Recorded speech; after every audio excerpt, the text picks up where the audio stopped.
Look at this. I haven't even started yet, and something interesting. A 928S. Is it a manual? It's not. But still, what a fabulous looking car. It'll be up on the gram, yo.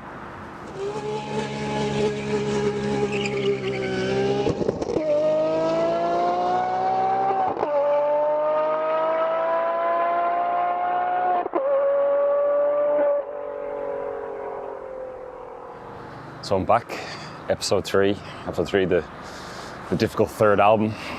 Out for a stroll again. I'm very much in the central city of Dublin. So maybe I might see some interesting things as I walk.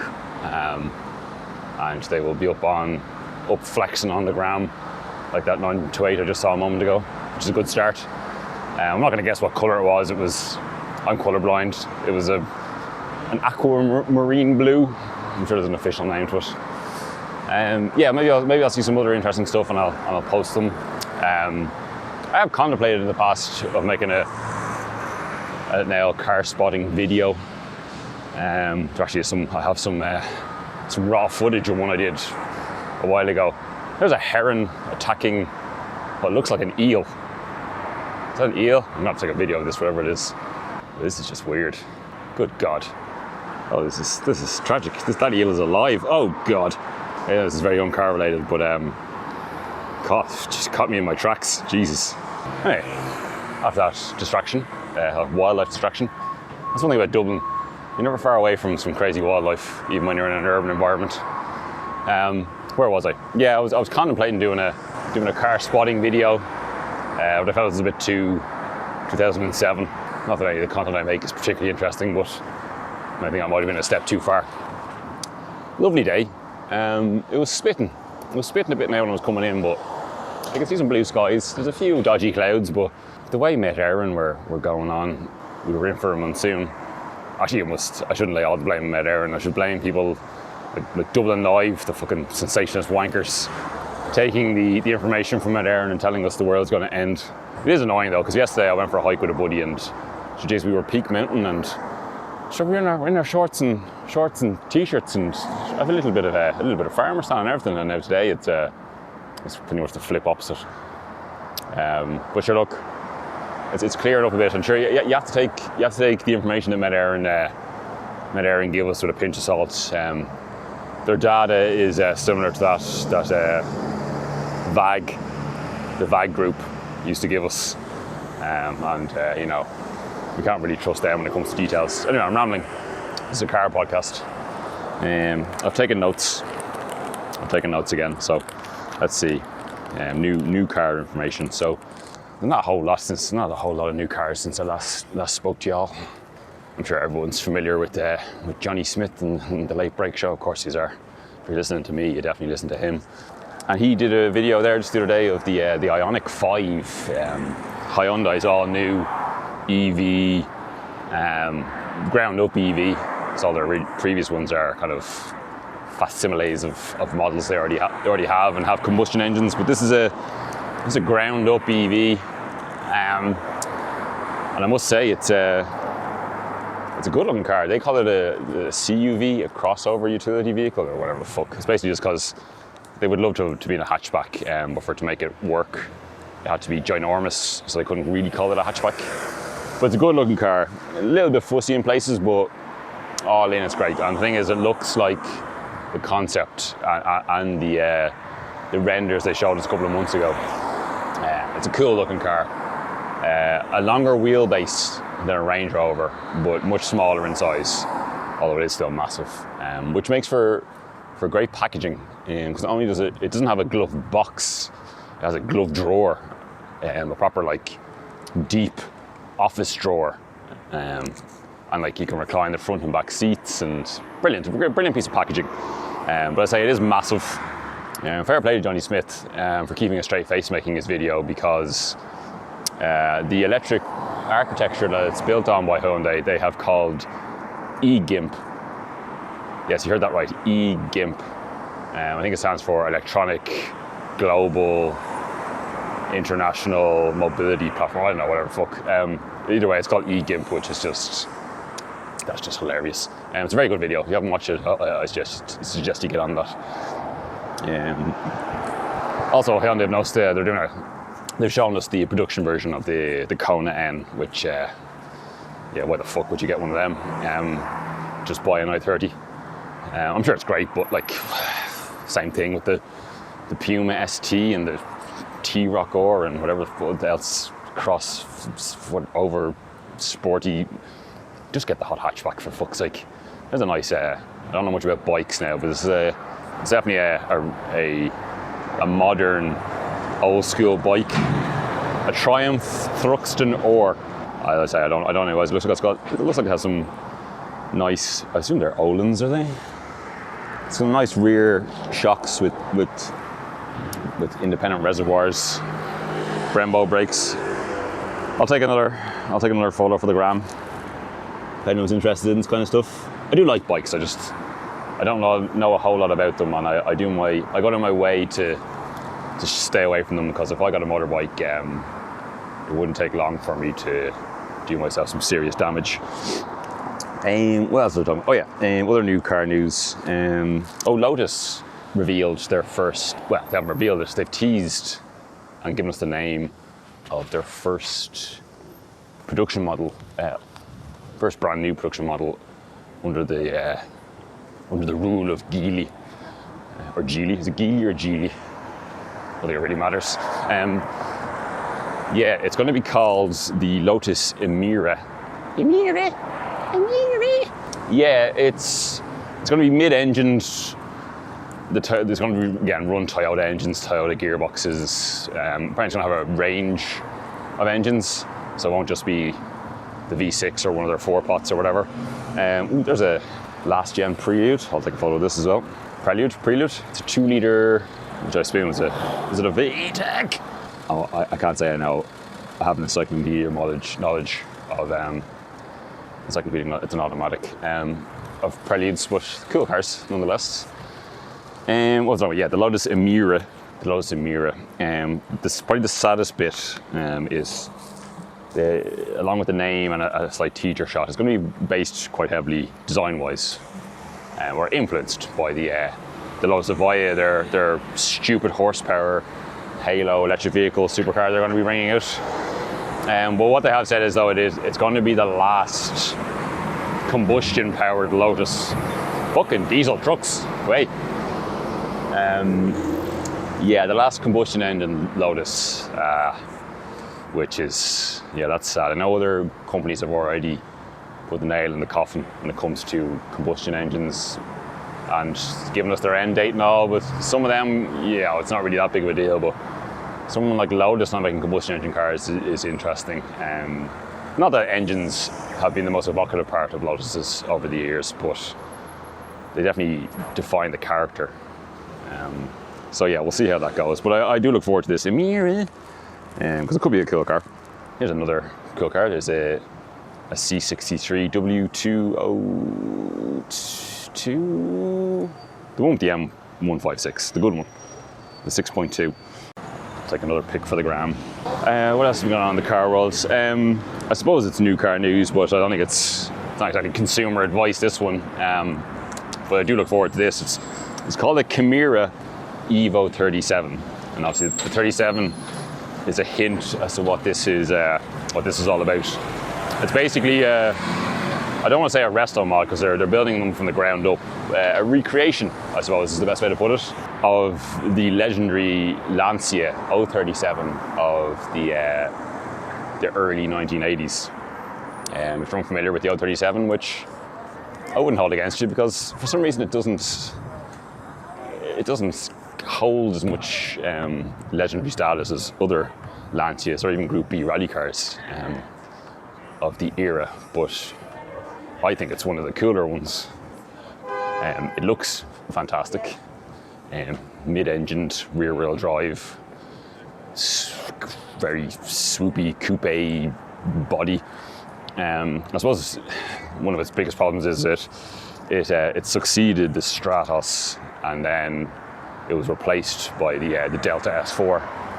But it won the World Rally Championship Constructors Championship in 1983. I think it was. I think it was 83. Being driven by by a few different people. There was several of them, but most notably by Walter Roll and Margot Alain. They didn't win the driver championship anyway because it was basically they had too many drivers really for one of them to pick up the crown. But I can't remember who actually won the driver's title that year. It was one of the Audi drivers, possibly Hans Stuck. Someone will let me know, or I'll look up myself afterwards. But so this is what this new Chimera Evo 37 is going to be based on. But yeah, the L37 is a cool car, and from the teaser shots we've seen of it, it's going to stay true to the design, but also have modern touches. Delicate ground, I think, when people recreate very, very iconic cars from yore and then try to modernise them. But I hold the faith that the teasers we've seen, it looks promising. They're saying it's going to be 550 horsepower. There's going to be a rear-wheel drive and a front-wheel drive. No, sorry, rear-wheel drive and a four-wheel drive variants available. They've got silly money, but if you have to ask, you can't afford one of those kind of things, and I don't think anyone's going to be buying a niche recreation of a 1980s Group B rally car as their sole vehicle, as a family wagon. So it's only going to have two seats. That's what I was going to say about the old 37 from back in the day. It was the last rear-wheel drive WRC car. Well, was it even called the WRC back then? Anyway, yeah, it was the last rear-wheel drive rally car to win the championship, to win the world championship. And I think in that in itself deserves to be celebrated, because four-wheel drive is great, but rear-wheel drive is better. What other news has there been in the car world?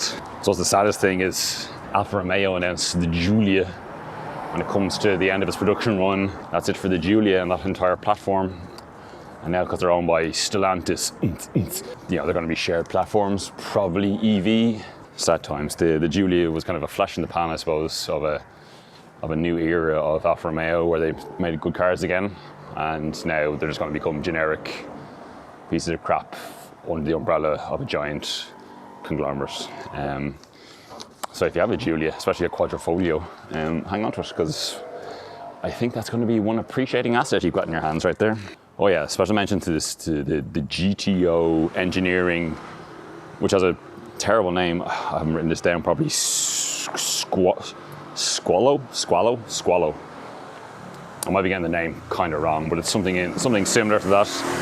Gto Engineering, if you're not familiar with them, they're a classic Ferrari specialist, and most recently they created from the ground up 250 short wheelbases to exact designs. Both the V12s, the Colombo V12, everything is exactly as it was in period. And a few of the journals have got it recently and said it's exactly what you expect it to be. It's a brand new 250 short wheelbase GTB Lusso that you can buy now. Because if you're buying one of those, an original one, you're looking at many millions. Whereas I think one of these, while not cheap, I think you can get them for, well, six figures anyway, at least.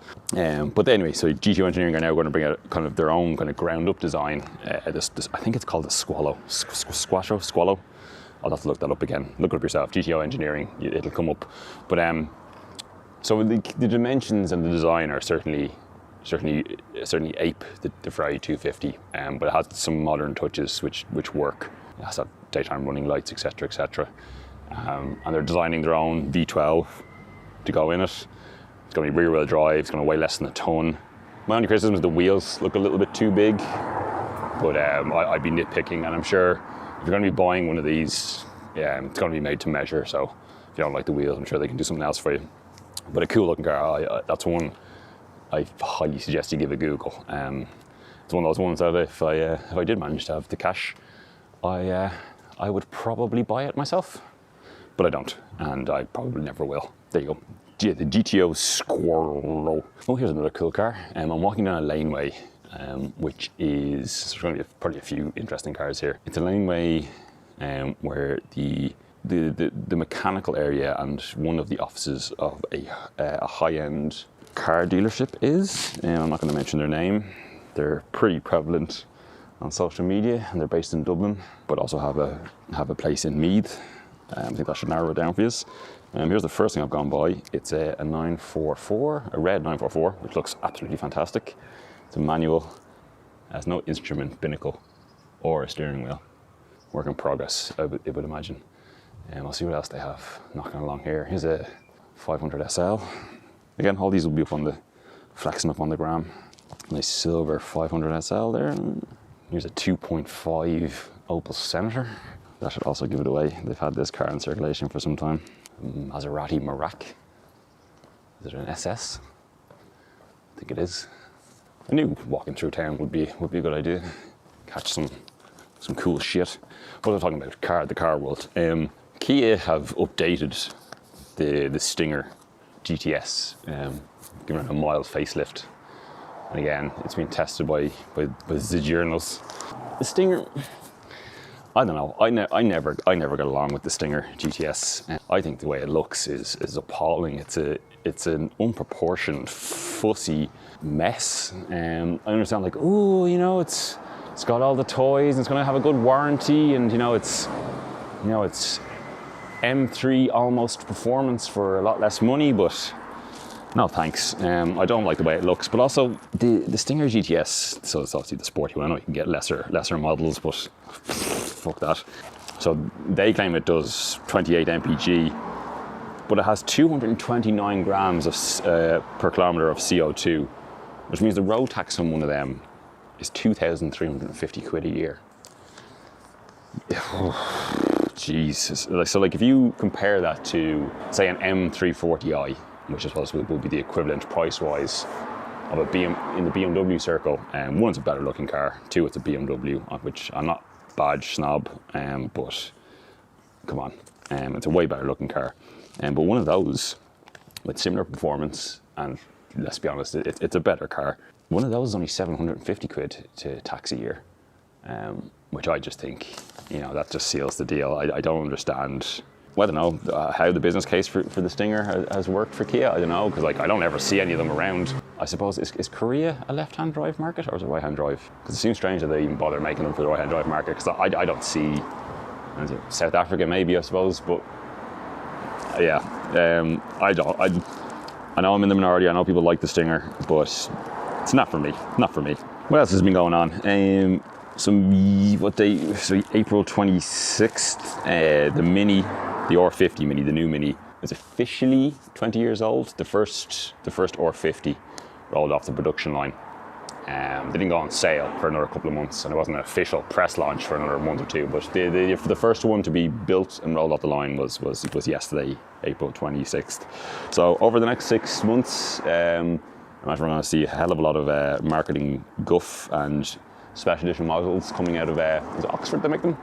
I think it's Oxford, of the R50 Mini. Yeah, I have to say, back in the day, obviously I was a skeptic of them reintroducing the Mini, and obviously when we first saw it, I was like, that is too big, which is hilarious when you see an R50 against wherever the newest one is called, R56, or I don't know. I'm not good with model numbers, but yeah, it's for 20 years. It's a bit mad to think. When I was looking through the press stuff, when I was reading about this yesterday, I noticed that outside the front of the Mini Oxford factory, when you go past the reception entrance, you can go straight along and wherever, go around the back or whatever.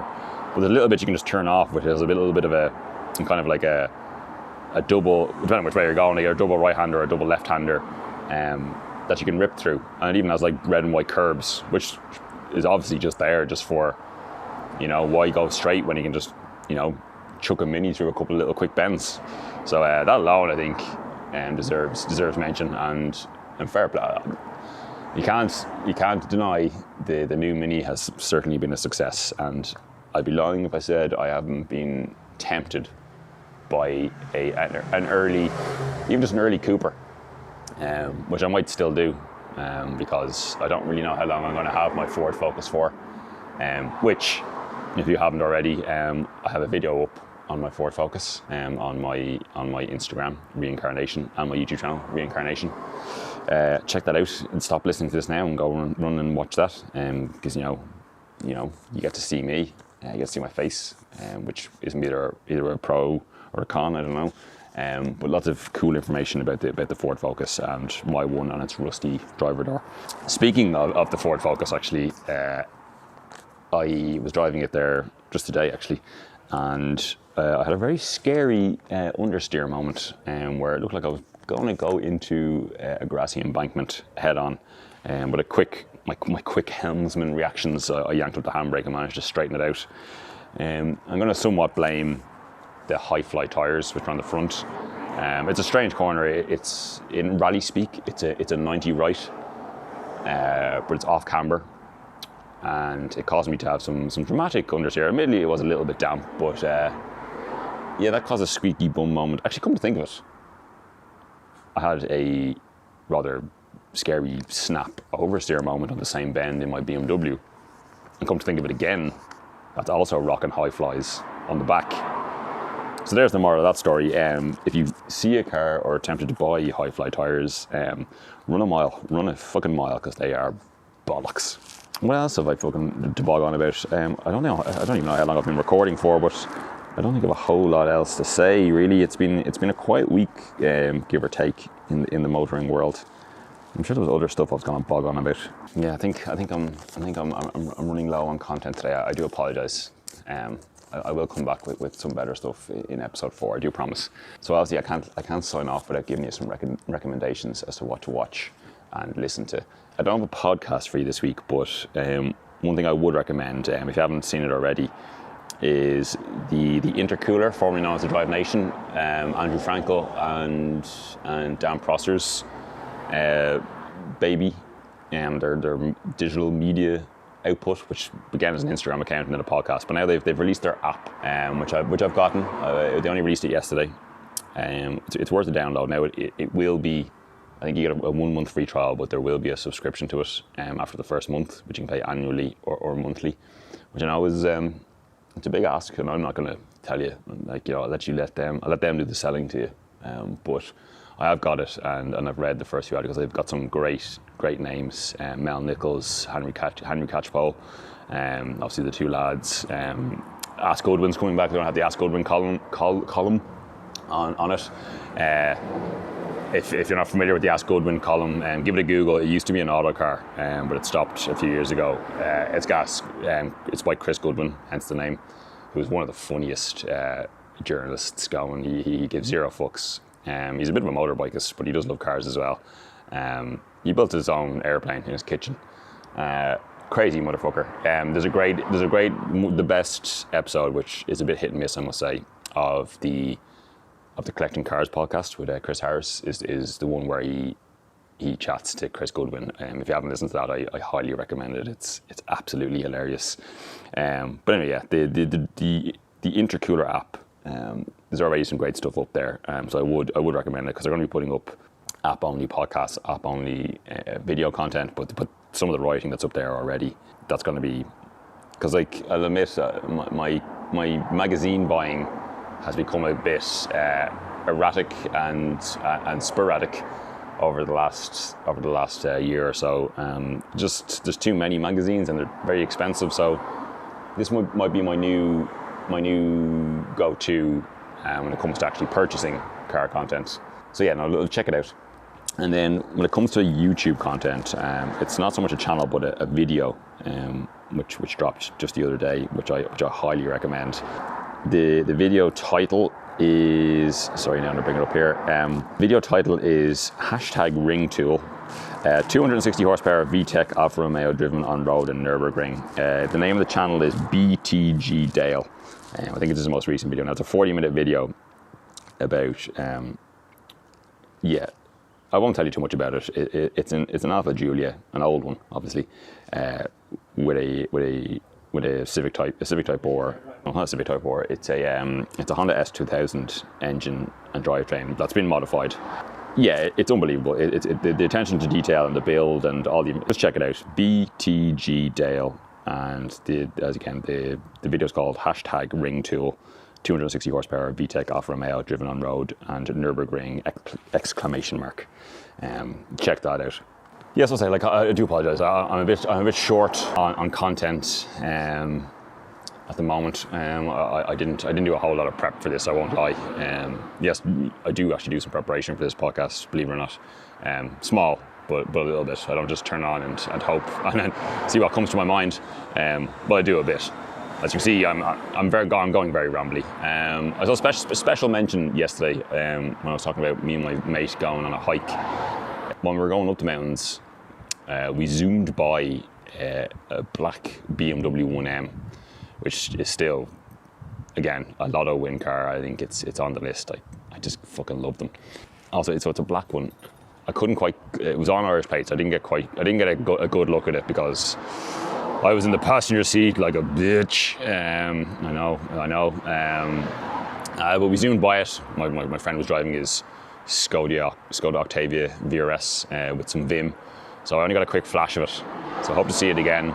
There's a few whispers going around that it might possibly be Chris Harris's old 1M, because apparently he sold it, and his was black. And this one also didn't have any tinted glass, which his didn't have. So maybe I'd have to have a closer look at it. I think his had an Akrapovic exhaust on it as well, and I don't know if this one does. But hopefully I get to see it again, because it's up the mountains, so it's not too far from where I live. Because what a great car! I fucking love them. Speaking of M cars, actually, me and two of my motoring buddies were discussing M cars during a long conversation, rambly bollock talk conversation about cars. We were talking about M cars, and if you could only have one, and we all went a different way as if we could only have one. One of my friends, he jumped straight on and said he'd have an M2, which fair enough, yeah. A bit too modern, a bit too turbocharged for my liking. I went with an M3 CSL, but with the manual conversion, because I'm pretty sure we can all say that E46, especially the CSL, is peak M3. Although my other buddy would actually disagree, because he went E90 M3 manual and coupe, which goes to show how strange he is. But I'll give him some credit back, because while we were all discussing this, what one M car would we have, he went, what the fuck are we talking about, lads? E39 M5. So yeah, obviously that's the answer to that question, which we should be ashamed of, that none of us copped that straight away, especially me, a very vocal and public lover of the E39 5 Series generally. But yeah, so one M car, E39 M5, manual V8 rear wheel drive, with one of the most good looking cars, full stop, of all time. Anyway, look, I'm rambling again, so I'm going to sign off. I'll probably be back sooner rather than later, because again, I'm not 100% happy with how this one went. In my mind, it was going to be funnier. It was going to have more content, and I failed. Not only have I failed you, I failed myself. So I'm going to put more effort into my next episode. But I hope you enjoyed all the same, and thanks for listening. These are good people. The handful of people who have listened and sent on some feedback have been very kind. And I hope we can form a long and loving relationship. So until then, stay safe, stay well, and I'll talk to you again soon. Bye.